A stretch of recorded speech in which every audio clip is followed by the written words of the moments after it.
Erstklassisch mit Mischke, der musikalische Podcast des Hamburger Abendblatts.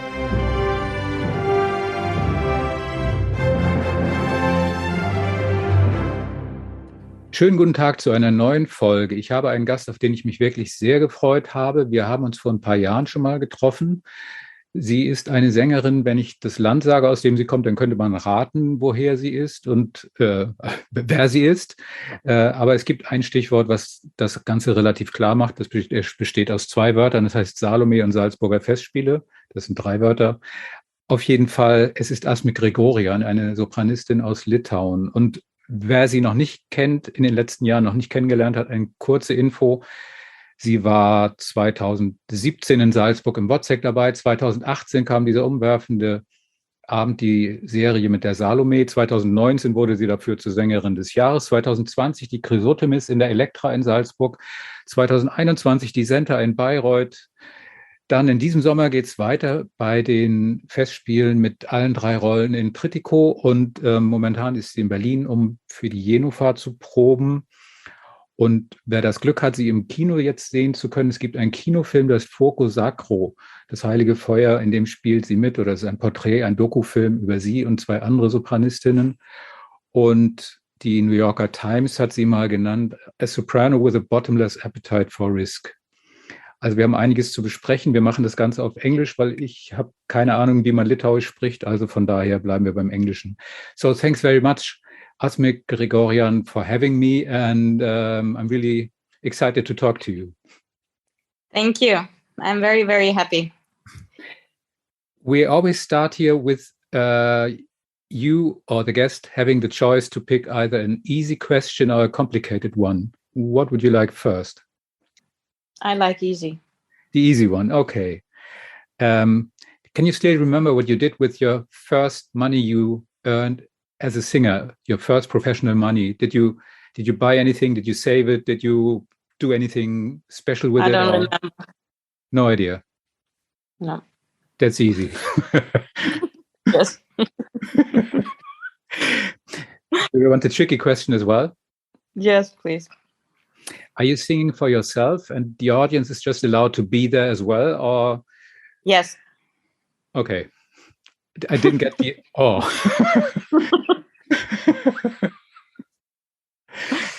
It's no or. It's just like that. Can you explain what it's like for you then? But you explained already. You told exactly, the explanation. I do that for myself and I let audience to enjoy what I do. Mm-hmm. I've talked to Barbara Hannigan a while ago, and she's in the movie I've mentioned as well. It's a wonderful movie. It's really, I was blown away by seeing it. It's really fantastic. And she said, when I asked her how she would describe her voice herself, she compared it to a slightly strange animal. How would you describe the sound of your voice? I didn't saw the movie yet. I will see in Sunday. So I'm very, very looking forward. How would I describe my voice? I have no idea. I never thought about that. I don't know. I never describe. Why shall I describe my voice? It can be everything. It can be, it can be knife. It can be, I don't know, mother's hands. It can be everything. I never was even trying to describe. I don't know. Really cannot answer. Mm-hmm. Okay. You come from a family of musicians. Your father was a very famous tenor. Your mother was a singer, soprano as well. And you studied piano and you studied conducting choirs. And I found a quote that is interesting. Once you are supposed to have said, "Of course, I ran away from all this." And this didn't work out because you're singing yourself now. But how did you turn around when you were running away from all this? How did you change your mind? What made you think, this is what I want to do? I want to become a singer as well. I've seen so much of it. I can't live without it. I think I was just floating. Really. I mean, when I was teenager, of course, I was, in general, I didn't want to do anything much, just have fun in my life. And then when it came, I don't know, I just was floating. Then I started to be in music academy without really knowing what I want to do there. And so I never wanted to become a singer. It's like, step by step, meeting amazing people, directors, musicians. It started to make me feel joy. Mm-hmm. And that what kept me in this profession. And then, later I started to have joy also learning technique when I grow up because of my parents. So it's really step by step. It never was some one change which made me change my mind or whatever. Mm-hmm. Mentioning this movie you are in, the most intense, or one of the most intense scene was when all three of you, Barbara Hannigan, Emonela Yaho, and you were filmed while listening to yourself, while singing. And I found it really hard to watch that. It was intensely and intimate in a way. And I really felt sort of ashamed of watching you doing this and being so close to your art and being so close to your performance. What was it like being filmed listening to yourself? Because the idea is brilliant and it's extraordinary, but I felt like an intruder somehow watching this. I don't know. I don't remember actually. It was, I think we did that a few years ago. So for me, it feels like five lives ahead. I must to see the movie, then maybe I could answer the question, because for me now it seems like it was so long time ago that I cannot really remember what I felt. You wait and see when you see this. It's really amazing. Thank you. Thank you so much. I found another quote. You said, I've done and I've made all mistakes that are possible.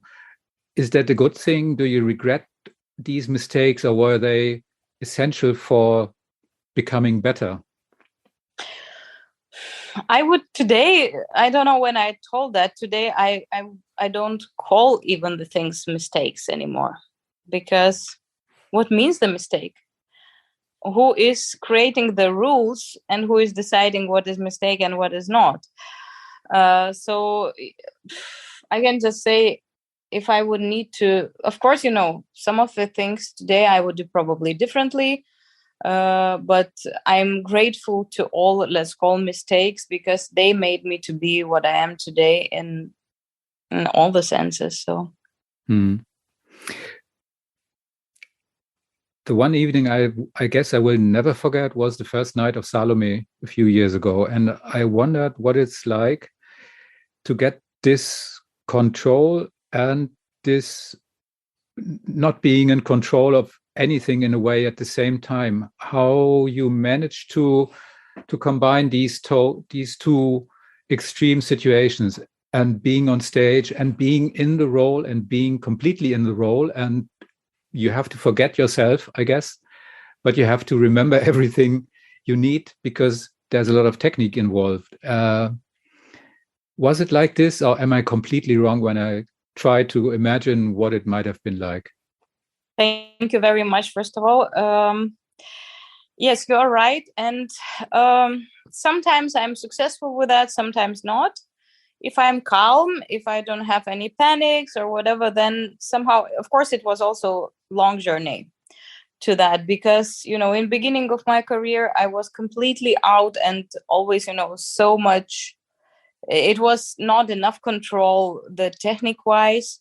Then in some point, probably it became a bit too much of the control. And now I felt like it's a bit different. It's coming different type of game where I don't need anymore to go out or to go into the role or go out of myself. And at the same, and it gives the possibility that I'm always 100% in the control of what I'm doing. But at the same time, my personality grows so much that I can be each role I do. So I don't try to play the roles anymore. I think I never did, but it was probably more tricky jumping, between the acting and singing. And now, I don't know, it's somehow finding its place step by step. Can you understand singers that think it's enough for me if somebody tells me where I have to come in, where I have to stand, how I get back off the stage, and otherwise I just sing there, I stand there, I sing, and everything else is whatever, I don't care. Because you see so many singers who work like that, coming on the stage, performing, and not playing, not acting, not being in a role, but just singing the part. What's your opinion on that? I don't know. I don't have opinion about that because each situation is very different. And if we are talking about revivals, then, it's hard to create art in 1 week. Then I said, if I do revival, I rather prefer to come rehearse one day when everybody just tell me where I should come out. And then I do my best, what I can do. But of course, I love opera. And that's why, I love really working in details. Then I would prefer probably to do concerts. What's worse when you're in an opera house, on a stage, being able to see the audience or not being able to see them? Is it more intense when you see faces maybe and expressions or anxious eyes? I prefer, of course, I think I'm more opera animal. So for me, it's easier not to see audience. But at the same time, I love concerts also. It is just very different. But I think, of course, I am more a performer, like opera performer. I read a lot about you, and in about every third article, sooner or later, rather sooner than later, there always came the word self-doubt. And I've found this very intense and it's putting a lot of pressure on you, always being confronted with your fears on stage. And everybody knows that you are not easily satisfied by what you're doing. And whenever you're on the stage, everybody notices that she's singing for her life, and she's singing her life in a way as well.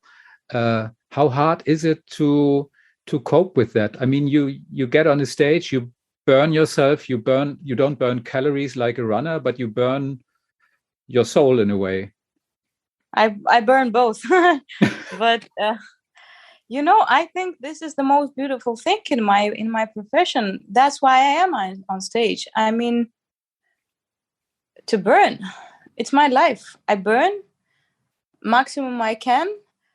I do the same in life. I was never trying to teach people or to tell them. Even with my kids, I just live my life. I live my life. I burn my life, as I say. And if this example of me burning gives to people something, then I'm very, very happy. And this is probably this purpose of what I'm doing. How do you get this energy back then after a performance? It's never stopping. The energy is never stopping. It's I don't know. I was never trying to save the energy because if I save my energy, I'm starting to burn myself. So it's always, I always must let it go, and then somehow it's coming. Your career, the major international, much more renowned part of your career, a much more visible part of your career started when you were 37. That's an age where ballet dancers are way behind their prime and are already doing something else.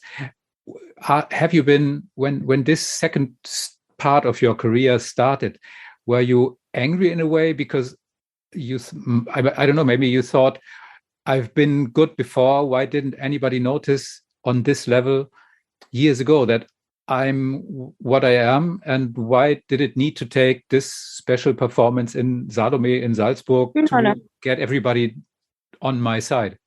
No, I'm very happy because it was a long journey. It would not happen what it happened because, my Salome was the way it was because of the 16 years of the journey, of experience on stage in my life. If I would not have all this experience and all this journey, I could never do this performance, which I did. And at the same time, I don't think I could handle this success 10 years ago. This pressure, you must grow to that. Otherwise, it's happening what it's happening with many singers. Singers and in general, people who are getting to be known before they are ready to be there. It's a dangerous thing. Success is a very dangerous thing, and you must really be strong and grow to that. So no, I am very happy that it happened the way it happened. What does a conductor have to do to get you on his side forever, or what does he have to do to have you as not a friend forever? Conductor? I don't know. It's again about connection. If I don't feel connected with a person, if I feel that person doesn't want to, create something together, then I think there is no reason to work together. And opposite, if you feel every day, every single second, every single line of music that you are in the team, supported, creating something together, something beautiful, then these are the person I want to work with. Is it true that Markus Hinterhäuser, the chief of Salzburg Festival, didn't have an understudy, a reserve singer on the side in case you were not able to sing, because he was so convinced that you will be there and everything will work out? Normally there is someone as a backup if somebody gets sick, but there was no one to replace you. Would have anything happened? I think this is not a question for me. Probably it should be a question for Markus or other intendants, how they choose that.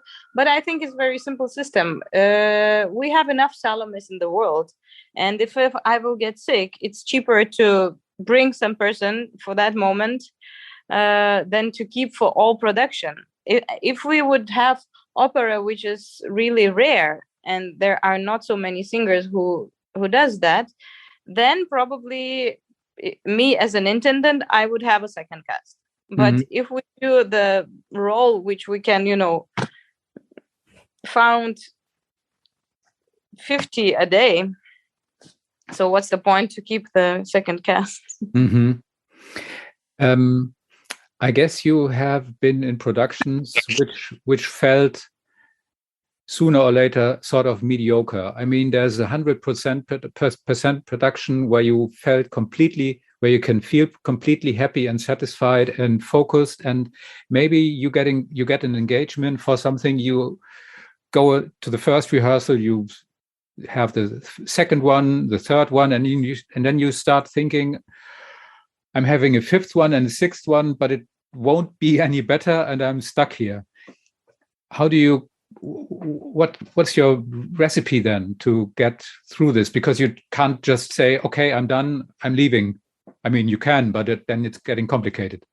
I mainly never have been in those situations because I was avoiding them. I'm choosing the people I work with. Avoid those situations. So mainly I know where I'm coming. It's never a surprise for me. But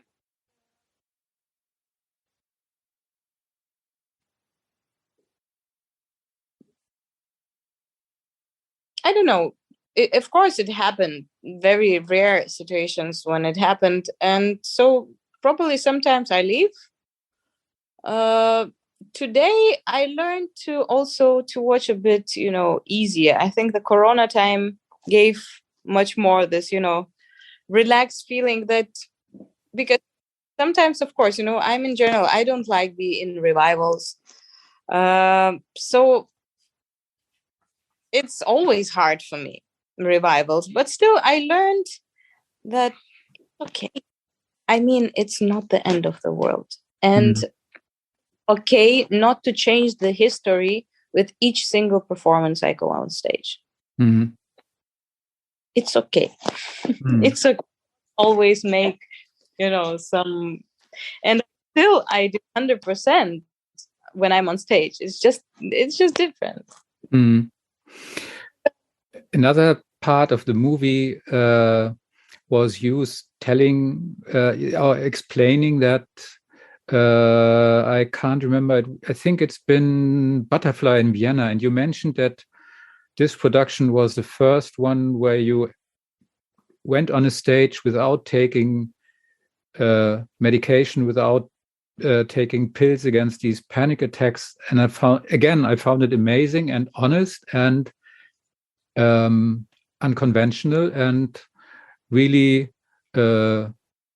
touching in a way, to open up and just saying, I haven't been able to work before without these helps, and now I'm at a stage and I'm in a condition where I'm able to do what I love doing without these pills.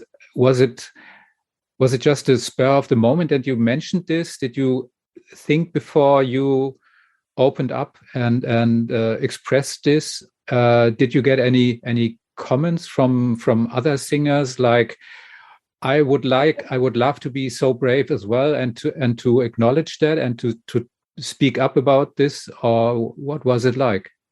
No, I don't really, of course, I'm sure there are so many people who, there are so many musicians. And yes, I had few people who really were thanking me for being open. But again, I haven't done that on purpose. It's just, if I have a problem, it was very important for me. It was very important thing to me. That's why I told about that. It's nothing like, and I'm still struggling with that, and I'm sure I will struggle the rest of my life with it. But it's getting better. I'm learning so much because of that. And yeah, I mean, there are thousands of musicians who has this problem.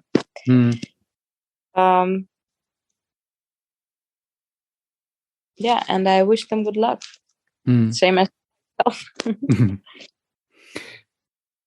Seeing you three singers in this movie, I thought you are completely honest with yourself and with the audience and with the music all the time. And I thought this is so strenuous. That's so much work, being honest all the time to yourself, to your audience, to the music. And on the other hand, and as well, it's so brave. I mean, you are much braver than the ordinary person. You always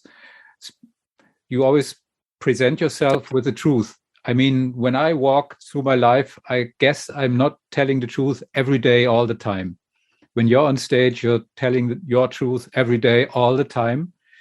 And you are completely open and completely honest in this situation. And I found this amazing, and it's really frightening as well, I think. But maybe it isn't. I have no idea. I'm not that honest.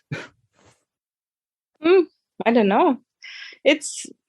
I think it's more frightening other people than ourselves. I just I am what I am. I cannot be different. That's the point. I cannot be different. Of course I can act. I can. But I don't understand why shall I do that. And I think it's just the way I am. Of course, sometimes being, I never had a problem being honest with other people. I just, in general, I don't understand why I should not. But sometimes this being honest with yourself sometimes it's a big work because, I am also a normal human being, and if I do shit, I would love to, put some flowers on it, but work to see the shit in the way that shit looks without flowers. So it takes a bit of strength to be that. Is there sort of fear about the future left in you, or are you completely sure now that nothing's going to harm you in a really serious way, because you know what you are, you know how good you are, you have a career, and there's nothing to fear because you'll never fall as deep as you might have feared before? Or is this fear growing over the years because you're getting higher all the time? General, there is nothing to fear about. There is nothing I can change. Of course, everything is fragile. I mean, what means today I can everything, tomorrow I cannot have anything. I mean, today it could be the last day of my life. I don't know. I mean, it's everything, I don't have anything. It's all just, I take everything which I have today, I take as a gift. And I'm very, very happy for that. But it's nothing about I can say I'm sure or secure. No, it's a gift. Every second that's a gift, and tomorrow can be different. But I'm not afraid. It's okay. Also, I mean, this is life. And I take things, when people say, how do you pray? And I say, I don't pray. But it doesn't mean that I don't believe in God or that, I don't pray in the way that I'm asking for something, or it's just, I always say, like, let it be. So this is probably the way why I don't feel fear. It's just I'm taking the things which are coming as the best for me, and no matter what happened in my life, I take that as a gift and something I must learn. Then there's space for fear. Was there ever a day when you suddenly thought, oh, I would so much love to work in an office. I would so much love to start work at 9 o'clock and end at 7. No. No. No. If I would wish that, I would do that. I mean, I wouldn't have expected you telling me, oh, I would love to be an accountant. I would love to work. You would be completely useless there, I guess. Absolutely. I cannot, read even the email, which is longer than 3 sentences. So you have other qualities. No, the things which are for other people looks very complicated. For me, it's easy. But the things which are absolutely not complicated for the people, they are extremely impossible for me, like filling the blanks or going to post office to send anything. I simply cannot do that. Or I cannot read my emails. Really, I can read like few sentences, but that's it. I can read books, but now it was also very funny when I was buying the car, and then they send me email that I supposed to send them some documents, like few contracts, some declaration for the 2021 or something. And then I was reading and I understood, if I would not have a person which I can call and say, could you please help me and send everything they want? I would thank you very much. I don't need the car. But really, I would rather prefer not to buy the car than to fill these 3 papers. Oh. I just simply, I can't. Oh. I don't. As I said, you have other qualities. So let's come back to music then. That's maybe easier in a way. You're coming to Hamburg and doing this program that's on your first CD, and it's not a solo album, it's a duo album, and you're singing Rachmaninoff, and you really are stressing that it's not a solo album, but it's a duo. There's two people involved, you and the piano player. And I found it special, and I found it interesting that there's nothing like what I would have expected. There's some big orchestra playing famous arias, and you're doing from A to Z whatever is expected from you, but you're doing these very special Rachmaninoff songs with a record company that is interesting, and it's not like other major players who are really keen on putting you on a market and just selling you like the fish of the day. How did this idea come about? How did you pick this repertoire, and was it hard picking the piano player? Was it just a natural choice? Do you know yourself? Do you know him, like, I don't know, from kindergarten, or how did this come about? It's also, as everything in my life, it was just a kind of flow, after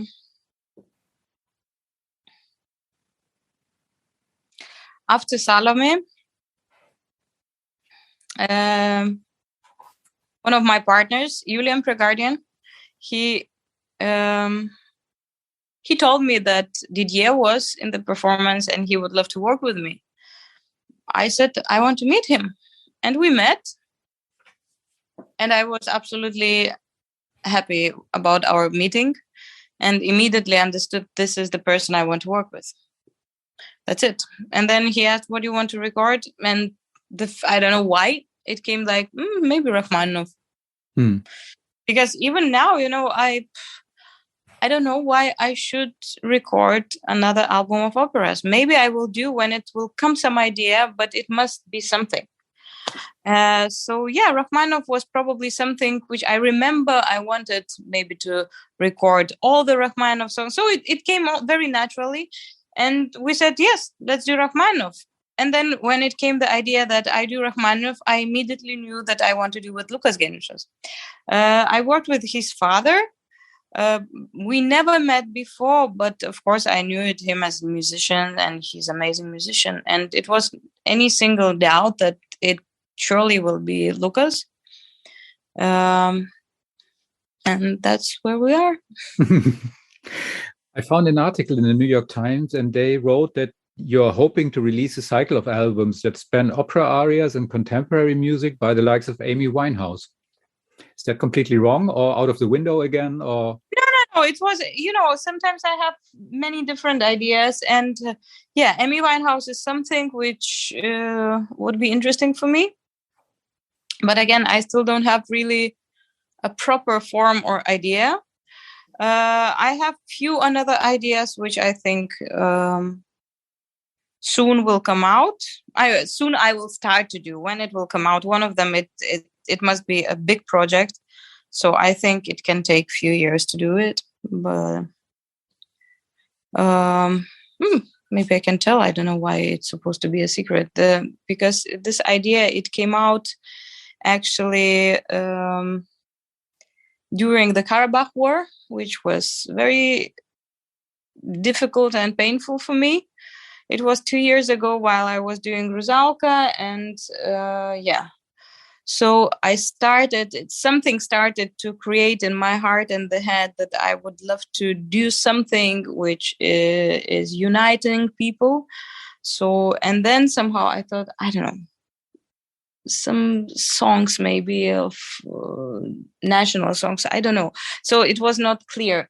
And now this March, somehow it came very clear idea that, I want to do also, in beginning, I thought maybe some songs of different nations. And then also a friend of mine, he had an idea. He said maybe lullabies. And then, I really stuck that I would love to record lullabies of different nations. Mm-hmm. And then it comes some different ideas that I probably would love to record in the places where it is. So I think it will take a lot of time, but You know that there's an album. I just don't know. Should we tell about that? Because, sometimes if you tell something, then there It's are bad many luck. people who are starting. No, it's not bad luck. Who are faster than you and starting to take your idea. So I don't know. Okay. Maybe should not do that officially yet because, I don't know. Okay. In the same article, Franz Welser-Möst was quoted, and he was actually on his knees begging you to do Tosca as soon as possible. How often did he beg on his knees in front of you to get you to sing Tosca, and what's the result of this? He never was, on his knees, but still, yeah. It would be a huge joy for me to do a Tosca with him. I would be very happy. But that doesn't mean that it's going to happen. We don't have a concrete plan for that, let's say like this. Mm-hmm. Coming back to Salome and to Welser-Möst conducting Salome, you felt and you were seen as a perfect team with Romeo Castellucci. And is there something else coming up with him in the next years or maybe even sooner? Or because yes, but I don't think I can mention. It's not part of my job. Okay.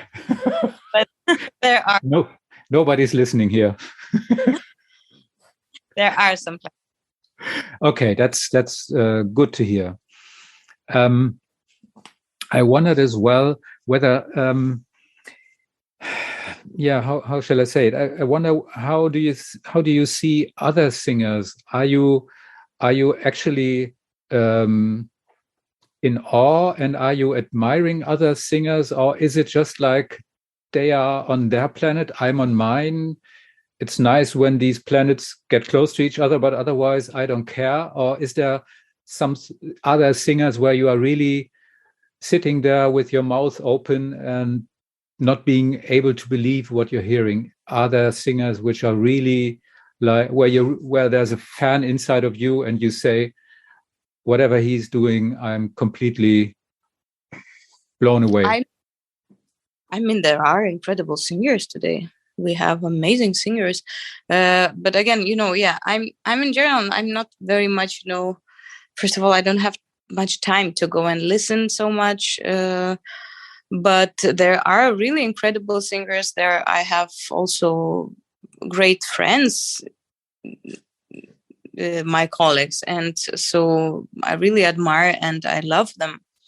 But still, the way I work, of course, as you said, other people are other planets. I am my own planet. And so, but still, I think, if I love something very much, of course, I learn also. Mm-hmm. Mentioning learning, are you reading reviews and are you believing them? Mainly, yes. Mainly I read. Now probably I started to read a bit less. But no, still, I mean, I'm not desperate, like sitting and all the time waiting for the reviews, but of course I read because what means believe or not believe? The review, it's an opinion. And I always trying to hear every opinion, because every opinion means something and you can learn again something from them. Some of them, they are sometimes, of course, are very painful because mainly I will say like this: I don't like reviews when people writing not as their own opinion, but as some truth, which they have no idea. Mm. And those reviews sometimes it's hurting me because, sometimes I think like it doesn't cost you anything just to sit and shit on me, let's say, and for me, it was all my life. I spent so many hours. You don't know my fears. You don't know my suffers. You don't know how did I felt today. Why did I felt like that? So sometimes, of course, I I'm learning. If it's, let's say, if it's a bad review, I'm still learning. But of course, I would wish that all the critics, they would do their job also 100% as I do mine. And if they do 100%, if they honestly think I did a shit, I will take that, really. As their opinion, I will respect that. Which I don't like when people are, talking just to talk. This I can. Okay. When you were in your early 30s, you had this crisis. You had to have an operation. Your voice was not okay anymore. So there was a big crisis going on in your life. Was this the best that could have happened to you in a way, seeing it from your perspective now? Because you had to reinvent yourself somehow, and you had to say, okay, what I've done before wasn't all good. Maybe I was too hard on myself. Maybe I worked way too much. And this is just what I got from this. And I have to rethink, and I have to get back to the beginning and to just think about what's right and what's wrong for me. And this might have been just what I needed. I mean, it's a warning, and it's been more than a warning, I guess. But on the other hand, it made you who you are now, and it made you better. Always like this. Every difficulty in our life, it always has those both sides. It's exactly as you said. It's forcing us to rethink, and I'm very grateful for those situations. One of them I also have now, and I'm very grateful that I have possibility to relearn things, to learn something new, and I don't know, life and everything what it comes together. It's a, I don't know, for me, I love challenges. I love new things. So yeah.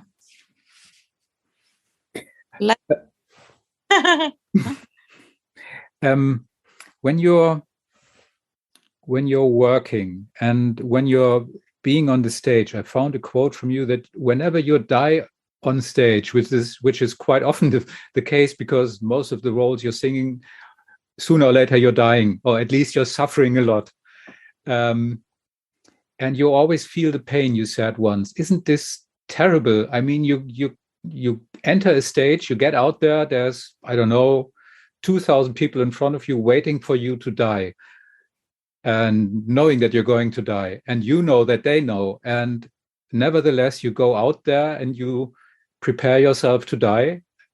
I think that must be awful. I wouldn't be able to get on stage in a situation like this just before a performance starts, just before the actual performance starts. I'd rather turn around and get back into my wardrobe and say, okay, I'm done. Let somebody else sing and die. No, about the audience, I never sing, but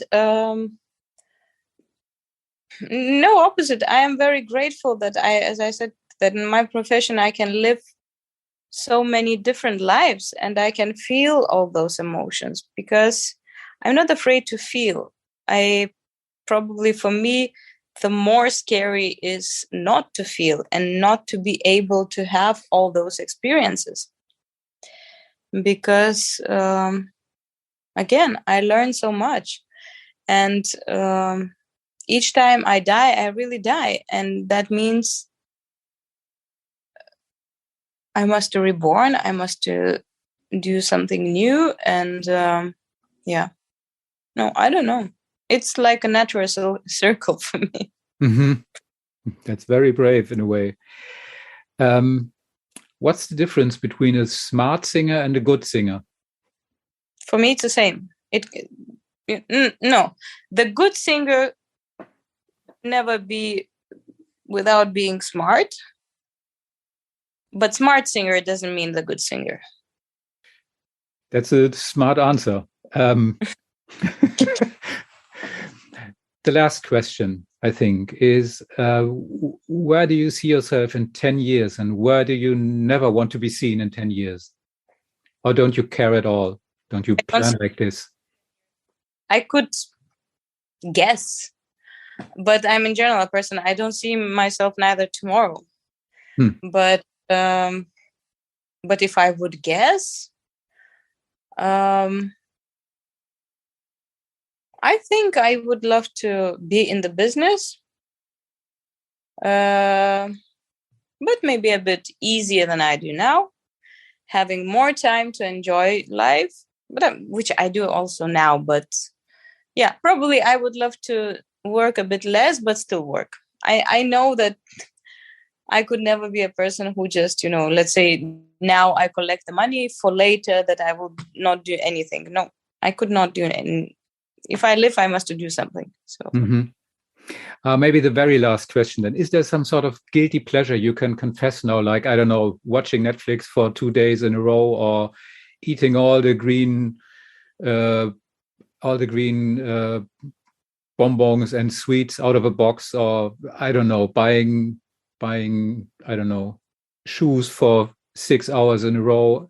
Is there anything you really are, where you really are very far away from being the famous opera singer, and you're just thinking, what have I done? I've watched Netflix again for 6 hours. Am I silly? Am I insane? I think I do that all the time. And now I had a break for 2 months now, so I did all the possible silly things like dancing twerk. I was going ice skiing, like ice ballet skiing, I don't know in English, with my daughter. I was traveling. I was I was pretty much reading because I never also have enough time as much as I would love to do that. So for the moment, I had enough. I want to now work a bit. I want to get back in this really working regime. You want to die again? Yeah, exactly. Okay, I must. So I'm really looking forward to the concert here in Hamburg and hearing Rachmaninoff live. And I'm really looking forward as well to seeing you in Salzburg, in Trittico, in all the 3 parts. And it was really nice talking to you. And I hope that the next death will be nice for you as well, and that you enjoy them, and just take care. And thank you very much for being here. Thank you very much. It was a pleasure to meet you. Thanks a lot. Okay.